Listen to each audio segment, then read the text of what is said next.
শুরুতেই থাকছে সংবাদ শিরোনাম। আহলে সুন্নাত ওয়াল জামাতের উদ্যোগে আখাউড়ায় দোয়া ও ইফতার মাহফিল অনুষ্ঠিত।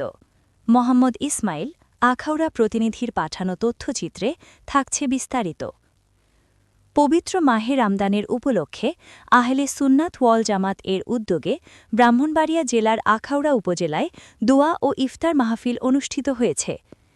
১২ মার্চ বৃহস্পতিবার আয়োজিত অনুষ্ঠানে বিভিন্ন রাজনৈতিক, সামাজিক সংগঠনের নেতৃবৃন্দসহ স্থানীয় বিশিষ্টজনরা উপস্থিত ছিলেন।